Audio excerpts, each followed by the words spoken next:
quote, the longest active drought without a 10-win season, Adam Schefter? I'm going to go with the Buffalo Bills. You are correct. That is a Shefty. The Bills can win their 10th game of the season against the Ravens on Sunday. Down goes Hemba. Let's answer the question.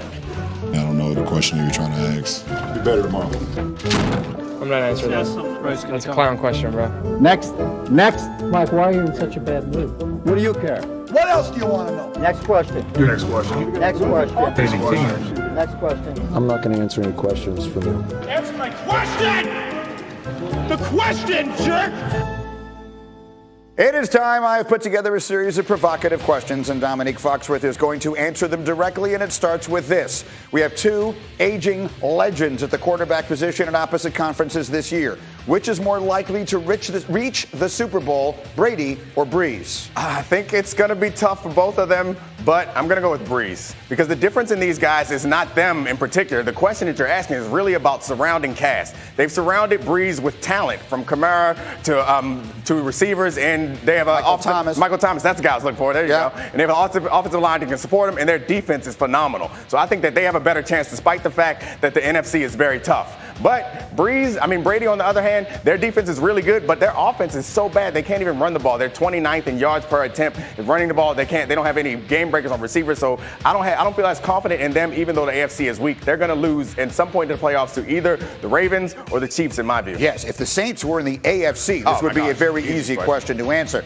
Next, because everyone's making fun of me for making a coaching change in Chicago. If that happens, who should the Bears' next coach be? I like your idea about Rivera, but I think Marvin Lewis. I think people are getting a newfound respect for him considering the infrastructure that he was dealing with in Cincinnati. He accounts for half of that franchise's playoff appearances, and that franchise has been around since 1968. I think the second time around he'll improve a little bit because there's a lot about coaching that you have to learn on the job. And I think what he did, considering the fact that they won 6 games last year and they just won their first game this year, I think people have a newfound respect for Marvin Lewis, and I think he'll get another chance and he will succeed at that opportunity. There was nothing wrong with the Bengals that Adam Gase couldn't fix. Don't worry about that. All right, next. And I meant that because that's who they played against this week. I don't mean he should be their coach, although that sounds good to me too. Just get him out of New York.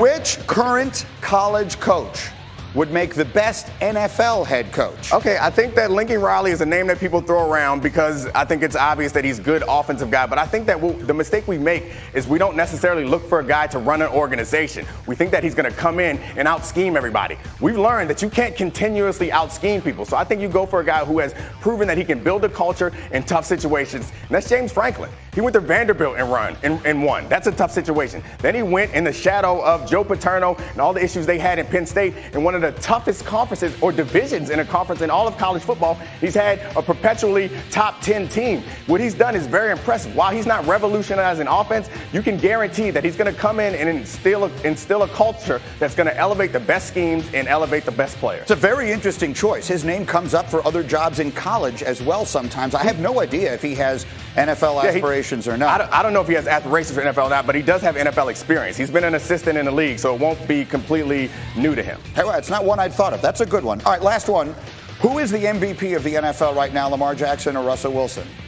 That's the easiest question I've ever been asked in this segment. It's Lamar Jackson, obviously. They have the most efficient offense in NFL history. Anytime that's ever happened, the quarterback of that offense won the MVP.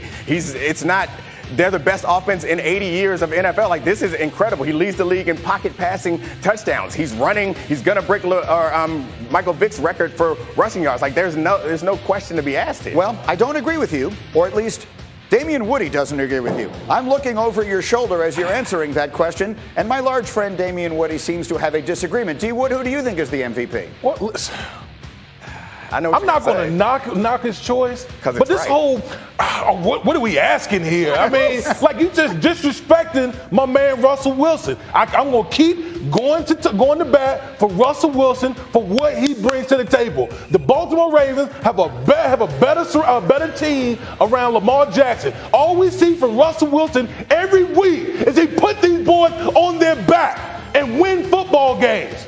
But we just going to keep knocking him like he doesn't even exist. He doesn't even exist. You're scaring me. You're my guy. You're my guy. The reason why you think the Ravens have so much better talent around them is because Lamar makes them better. He makes everyone's job easier. The defensive job is much easier because Lamar Jackson possesses the ball and gives them the lead. The O-line's job is easier. The running back's job is easier. The wide receivers never get double teamed because Lamar Jackson is a threat. The fact that he's not leading fourth quarter wins is not a knock. It's because they're not losing in the fourth quarter like the Seahawks always are. Can I just say this, because we're not going to settle this between you two. It's been too long. Can you carry him off? It's just been a long time since we've done that. Cat, just pick him up and carry him away.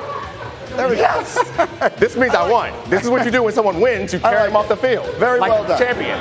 And a champion. That's the end of Answer the Question for today. Let's get to the NBA, shall we? Jay Williams is here, and we had a very testy night last night between the Bucks and the Pistons. Take a look at this. It's Blake Griffin and Giannis Antetokounmpo, and these guys were going at it all night long. Well, Detroit is tied for 9th in the Eastern Conference, so look, Blake Griffin, Andre Drummond are trying anything to get their team in contention to get to the playoffs. A lot of elbows being thrown out there, and it was getting kind of nasty. And the Bucks are really good, and they were leading most of the night. But then watch it here. That's Giannis. That's Blake Griffin. You see again, they're going at it here. Look at the looks. I like the looks, but can we talk about the shot that went up the side of the backboard, Greeny? That's the MVP right now. What? It is. But then Giannis coming from behind. That's one of the reasons he's the MVP. They're going the other way. Up and good we go, but keep an eye on where they were at the beginning. Look at the stare down between these two. It's going to get physical. You knew it's coming. Blake Griffin lets him feel it, and then here it comes. Here's the moment.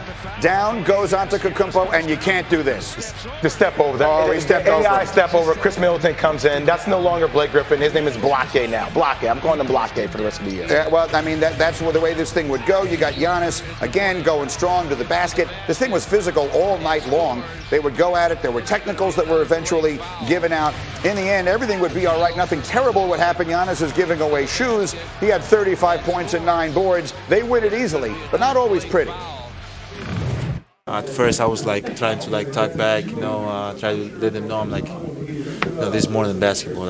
We can stop playing basketball, we can fight, But at the end of the day, my teammates want me in the game. My teammates want me to, keep my head in the game, and I was like, whatever, at this point, whatever. Why are you laughing? You were laughing as he was talking. Because I love Giannis, but Giannis isn't a fighter. That's not who Giannis is. Giannis plays. His play dictates how he feels. He had 35 and 9. He did his job. Blake tried to get a little bit physical, but look, the Greek Freak is special. He was the MVP last year. Is there anything he's doing better this year? He's shooting the ball. I mean, his shooting number from the three-point line is comparable to how LeBron shot the ball when he was 25 years old. And Greeny, he's not even thinking twice about it. We talk about Blake.